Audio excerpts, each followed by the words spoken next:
Have you heard of microshifting?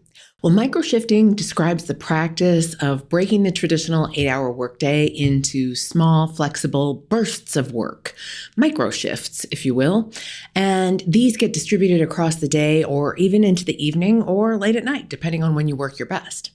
So, for example, somebody might work from 6:30 to 9 o'clock in the morning and then take their kids to school and hit the gym and then work again from 11:30 to 3 p.m., then break for errands or maybe caregiving for those same school-age kids, and then finish up their workday, say, from 8 to 10 p.m. It's a natural evolution of asynchronous work and flex time, but less formal. Like there's no set hours to it, and people get to flex and microburst work whenever they want to. So it's highly individual and very situational. And in this episode of the podcast, you're going to learn why microshifting, this flexible burst style of working that many people who work from home are using, only succeeds when it's intentionally designed, clearly communicated, and built on a foundation of trust.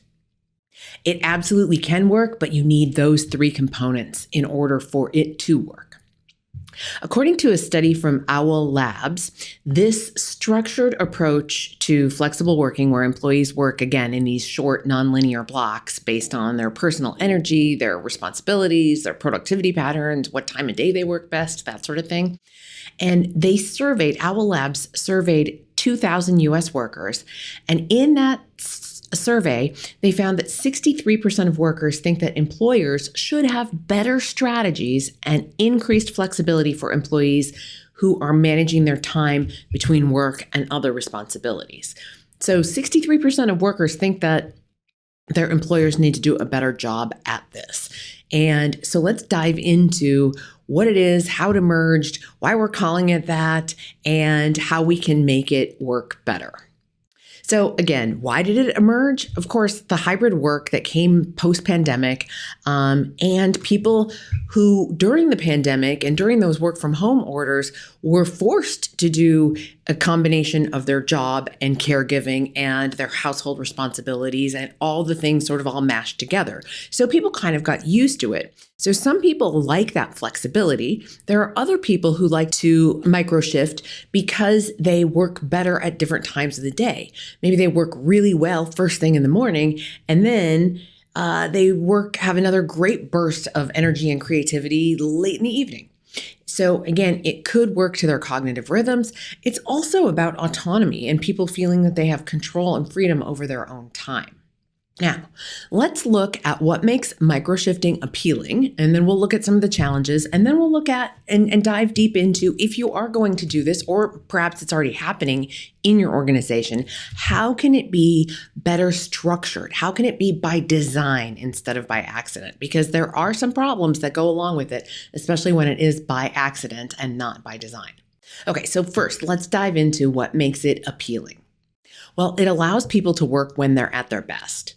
And when they're at their best, again, could be when their cognitive load is, or when their cognition is sharper based on cognitive load factors and a variety of different things. So it allows people to work when they're at their best. It reflects reality because life does not neatly fit into a 9-to-5 schedule. Even something as simple as like going to the doctor. Instead of taking a couple of hours of paid time off to go to the doctor, well, what if you just instead did microshifting so that in those couple of hours while you were driving to your doctor's appointment, at your doctor's appointment, and driving home from your doctor's appointment, you made up those hours later in the day, and then you didn't have to take that as PTO. It can also reduce burnout and increase job satisfaction when it's designed intentionally and when it's executed well within the organization. So at its best, microshifting can humanize work. It gives people agency over their time and energy. So let's dive more deeply into some of these pros before we go into the cons. So first of all, it aligns with people's natural energy cycles. I bet if I asked you, like, are you a morning person or an evening person or a mid-afternoon person? I mean, you know when you're at your best. So when people can work when they're cognitively at their sharpest, rather than forcing productivity during those low energy hours, it's going to make a difference, not only to the work that gets produced, but also how people feel when they're producing that work. Now, Daniel Pink wrote, he's written a number of different books, but he wrote a book called When. And in that book, he presents some really powerful research where he summarizes some different chronobiology studies that support the idea that when people work absolutely impacts their performance. So if you're a morning person and you get the opportunity to, let's say, wake up at 5 a.m., get a quick workout in, and then be at your desk by 6, if that's when you work your best, your work is probably going to be better. Again, this is what the research suggests, and you're going to enjoy doing it more, and you're going to feel that certain sense of satisfaction. So alignment with people's natural energy cycles. The second thing that it has going for it is improved well-being and reduced burnout. Again, when it is designed intentionally. So microshifting can allow for self-care. It can allow for family responsibilities, whether that means caring for younger people, caring for older people. It can also aid in recovery breaks during the day, because if you're doing deeply focused work, that can be mentally exhausting. And so then taking a micro break to go for a walk or hit the gym or run some errands that don't require much cognitive load can really help employees avoid exhaustion. And it can also, because they're balancing their work and their professional life throughout the day, it can also lower resentment towards rigid, having your butt in your seat at, certain times of the day, like a standard 9 to 5 or 8 to 5. So it improves well-being and reduces burnout, again, if done effectively. And there is increased autonomy and trust because people are in charge of their own schedule. So when managed well, microshifting signals trust between the employer and the employee, reinforcing psychological safety. Like we're going to give you the space to get your work done. We're going to trust that you're getting your work done. And we're not going to take you to task on, where were you exactly at 2:00. That's also going to reinforce accountability rather than surveillance and micromanagement, because it's really more about managing by results instead of managing by, time of butts in seats. And then it will offer better global collaboration for those of you who are working across time zones, or if your organization works across time zones, whether that be with your clients or whether that be with other counterparts who work for your same organization, but just in different locations. That distributed microshifting might naturally extend the organization's awake time or your ability to collaborate with people in a different time zone. And I can just give you for instance, and this is way pre-pandemic. This goes back about 15 years ago when my husband was working for a global technology firm, and the business partners that he was working with most regularly were in India. And so he was doing, a good chunk of his work in the morning, but then he was saving, say, 3-4 hours of work to the evening. So he might then work again from 7 until 11 p.m., finishing up his workday when the folks in India were in the office. Now, because technology there was different than it was here, people didn't necessarily have reliable internet access in their homes. And so he could really only collaborate with them when they were in the office. And so that meant him shifting his work time to be when they were in the office. So again, it does yield better global collaboration when you have that flexibility to be able to work either early in the morning or late at night when you've got those business partners who are in different parts of the country. Okay, so obviously and clearly there are some benefits to this, but without solid design, microshifting becomes disorienting for teams, frustrating for leaders, and there's a whole host of issues that go along with it. Now, let's look at some of those cons. First of all, let's go to cognition. So I know I was talking about, it's great to be able to have some of those mental brain breaks throughout the day. Well, depending on how you're breaking up your day, you could be fragmenting your focus.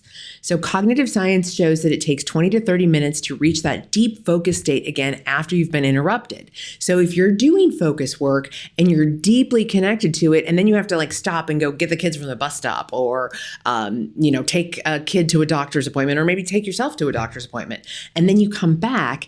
Well, if you are doing that deeply focused work, it can, again, take you 20 to 30 minutes to get back to that point where you are deeply focused and all of the pieces are coming together in your brain. Now, I remember this so distinctly from writing my dissertation. Now, again, gosh, that was more than 20 years ago, like 25 years ago, dating myself here. But when I was writing my dissertation, I could think faster than I could type. And I might have like 2 or 3 paragraphs composed in my head. And it was just a matter of typing them out as fast as I could before I lost that train of thought or that idea. And God forbid my dog need to go out and, be let outside while I was in the midst of a big, thought like that and having a big idea and having to like even something as simple as stand up, walk away from my desk, open the sliding glass door so the dog can get out.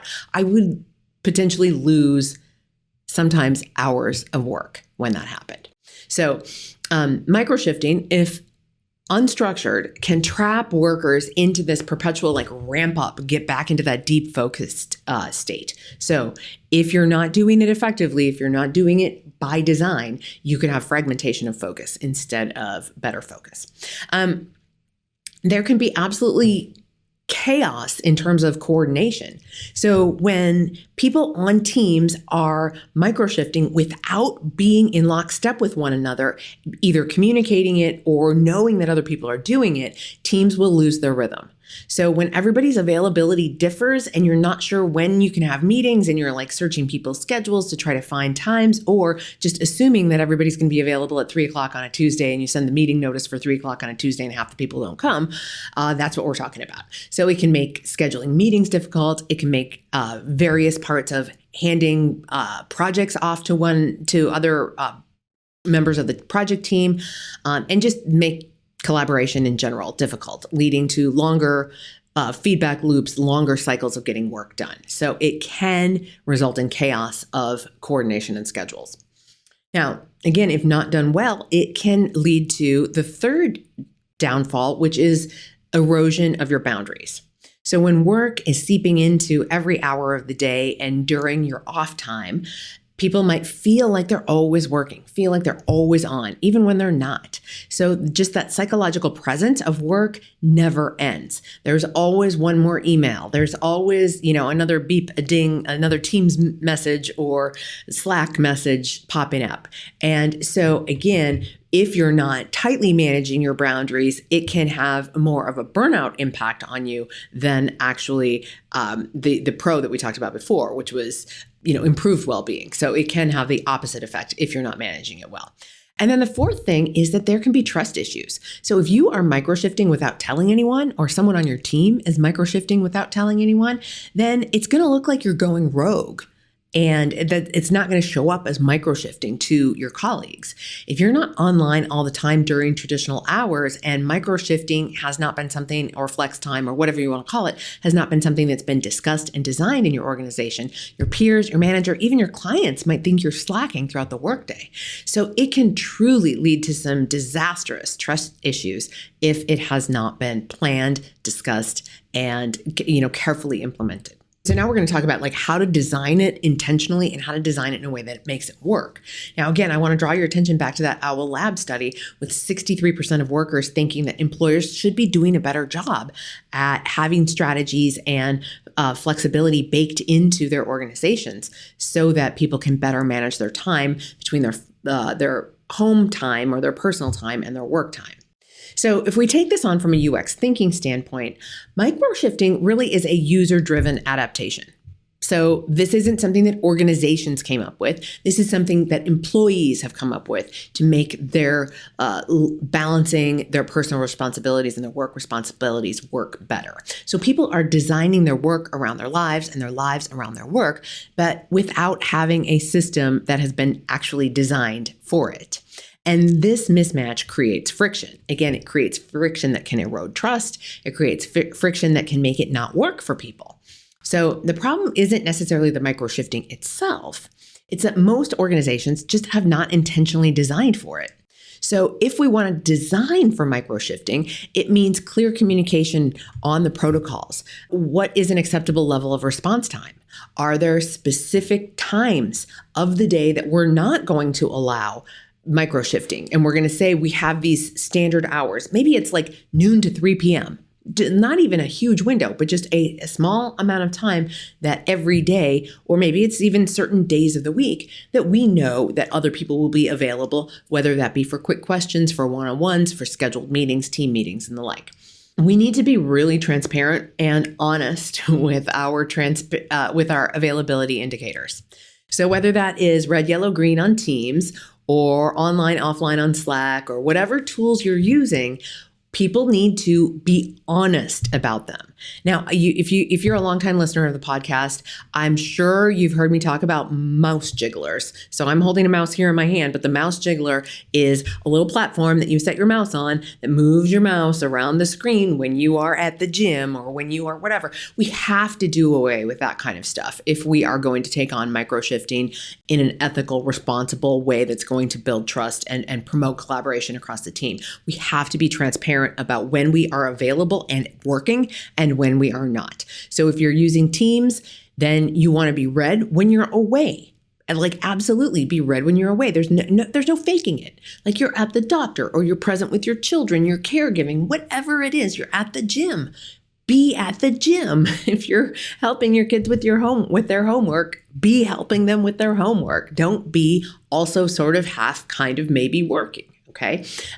We need to shift our performance metrics. So it really does need to be outcomes over hours, but there also needs to be some balance because we can't have somebody who's just absolutely brilliant at their job and they can do 40 hours of work in 3 hours in a week. So we need to have some performance metrics that are based in actually getting work done, not necessarily in time in seat. But we also do need to, we need to balance that because availability is a thing.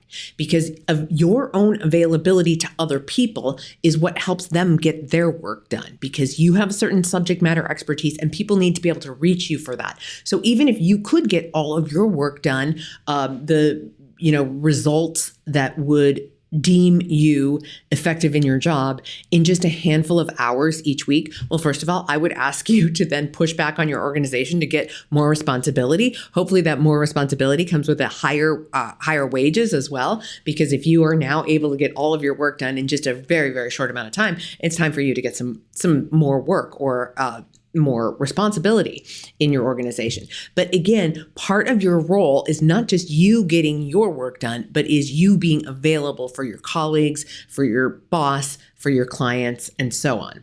So we really do need to think in a balanced approach about those performance metrics. It's not about butts in seats. It's about availability of you, and it's about you doing your contribution. And then we need to make sure that we're designing workflows that really do support asynchronous collaboration.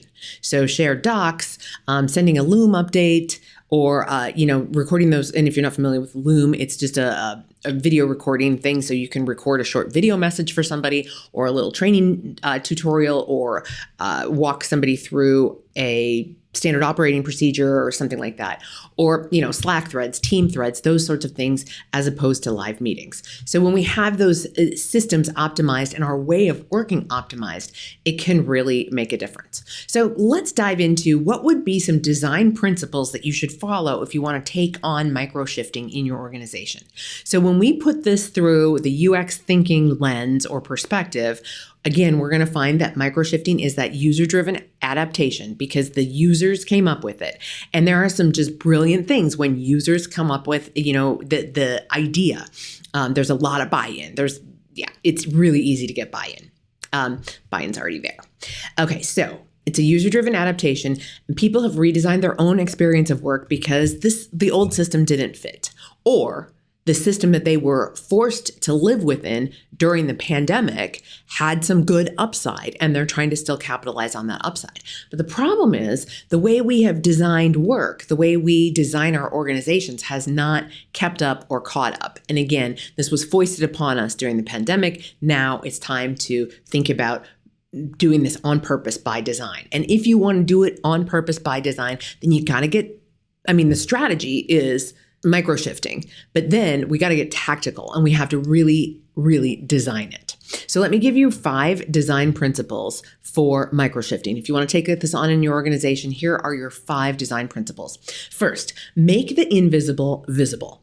We have to be able to see each other's availability. So we need to use shared calendars, status indicators, standard response times to things. Maybe your standard response time is, maybe it's 24 hours. for certain types of things. Maybe you flag your emails differently if it's an email, or you tag your Slack messages or things differently when you need a faster response time. But having those response times standardized, having shared calendars, and making sure that people know who's working when, absolutely will make the difference between having this work or not. Because if I know that you're microshifting and I'm microshifting and I can see what your availability is, then I'm not going to get frustrated if at 3:00 in the afternoon I can't reach you, because I know you're microshifting. And if I know you're a parent, I'm probably thinking you're like, hanging out with your kid or helping them with homework or picking them up from school or coaching their soccer team, or who knows what it is you're doing. But if I know that that's what you're doing, then I'm not going to be frustrated with you. So we have to make the invisible, that is when you're not working, visible to others. And we have to take all the sneakiness out of it. We're just going to be straight with one another, and it's going to be completely apparent. All right, then step 2, your next design principle here is to design your communication intentionally. So what is useful for asynchronous updates? When do you need to have people like together and synchronous in a meeting? When should it be a written recap? When should it be a video update? When do we need to schedule those overlap hours so that we can have that synchronous communication and those conversations and meetings? So we need to design our communication intentionally. Again, whether it's asynchronous, synchronous, how we're using our different communication platforms across the company, we absolutely have to design that intentionally. And that might mean adopting some norms that maybe aren't your favorite. Okay. And this would be a trade-off in terms of, I want to do microshifting. Maybe you don't like unannounced Teams calls, but maybe that's one of the intentionally designed communication norms, that we call each other on Teams when we have a quick question during those synchronous hours. And so instead of saying like, nope, I don't take those Teams calls, you're going to have to suck it up, buttercup, and take those Teams calls on the spot. And believe me, it's not really that hard for those of you who don't like doing it. We used to use the good old telephone back in the day, and people answered it when it rang. But again, there may be some trade-offs. So you may say, yeah, I really want microshifting. I really don't like to take those Teams calls unannounced, but okay, in order to make microshifting work, I will deal with that. Okay. So again, you might not like everything that comes out of it, but you really do have to get on board with it. The third thing that we need to design into this is how we're measuring outcomes. So we need to not be so concerned about butts in seats and exactly how many hours somebody is working each week. We need to be more focused on the outcomes. And how do we measure those outcomes? How does somebody know when they're successful? How do we know when the work is getting done? So we need to be really explicit about that, and we need to design that and make sure everybody is absolutely aware of what constitutes work getting done, what constitutes work getting done well, and so forth. And then our fourth thing to design around is to build trust before flexibility. So we have to have those strong trusting relationships before we start to microshift. Because if people are microshifting and we don't trust them, then we're going to be entirely suspicious when they are away from their desk doing something else. So that trust needs to come first. Flexibility comes second. So if trust is lacking in those relationships, there's things you can do to shore up trust. Get to know people, find out what makes them tick, meet with them with no agenda. There's lots and lots of different ways that you can get to know people and build a trusting relationship first. But the trust has to be there. It is not going to organically evolve in a microshifting culture. Okay, and then the last design principle for making microshifting work in your organization is to create team level agreements. And those team level agreements go back to several of the things we've just been talking here about in these design principles. So let's just say, for example, some of that normative behavior is everybody's going to be online between noon and 3. Okay, then that gets codified. It gets written into a team level agreement, and whatever other pieces of microshifting are going to go into that. Maybe you have a relatively set microshifting schedule, and you're going to publish that. Whatever it is, you need to make sure that is team level. Everybody knows it. Everybody's signed off on it. Okay, so that's what I mean by creating team level agreements. And I would say share those team level agreements with your clients as well. The accounting firm that I used to use had people in different parts of the world. And so each person's name on Slack, because that's how I communicated with them most frequently, on Slack, behind their name or as part of their name, it said the hours that they worked in which time zones. So, and several of them were microshift. They worked from like 8 a.m. to noon in Central Time. And then they worked again 2 to 6 a.m. in the morning or something like that. Just, and they were asleep from, or it was their personal time or whatever, from like my time, noon, until what would be my middle of the night, because they were in a different part of the world. But I could see and know exactly what kind of response time I would get from them because it was right there in their name on Slack. So it said like first, last, and then the hours that they worked. Okay, so let's wrap this up. Microshifting is not inherently good or bad. It's just poorly designed in most organizations because users started it, employees started it, and didn't tell anyone. So it can work really well in your organization. The teams that will thrive in microshifting are the ones who are going to design for it, and they will design flexibility into it. They will communicate with precision with one another, and they will lead from a place of trust, and they will contribute to one another from a place of trust. So if microshifting is something that would make your work-life balance better, or if you're in HR or leadership and you think it might be an attractive benefit to help to attract and retain talent in your organization, then absolutely go for it. But do the things that we just talked about here. Do those 5 things. Design for it. Here, let me just quickly recap them for you again one last time. Make the invisible visible. So use shared calendars. Be online when you're supposed to be online. Be away when you're supposed to be away. Design your communication intentionally. So when it's an asynchronous thing that it's asynchronous, use technology well for your communication. Measure outcomes, not just hours, butts in seats. So figure out what your performance metrics are and then manage to those. Build trust before flexibility. You have to have those trusting relationships in place first in order for this to work. And then create those team level agreements where you're codifying all the things that we just talked about there. All right. So again, it may be an attractive benefit to help and retain talent. It may be something that really works for you personally in managing your work life and your personal life. Go for it, but design it with integrity, with guardrails, with intention. Now, if you or your team is already microshifting and you haven't designed it, on purpose, I want to know, are you just dealing with it? Are you suspicious about other people? Or do you think that they're really working when they're away from their desk? Do you think that others are microshifting? And, and what's your experience of yourself after listening to this episode? Do you think maybe you need to bring this to the rest of your team, to your manager, maybe even to your clients and have that explicit conversation about it? Hit me up over on social media and let me know what you're thinking about it. You can find my social media handles over on the show notes page for this episode. And you can find those at janelanderson.com/242 for episode 242. And we'll catch you next week, my friends.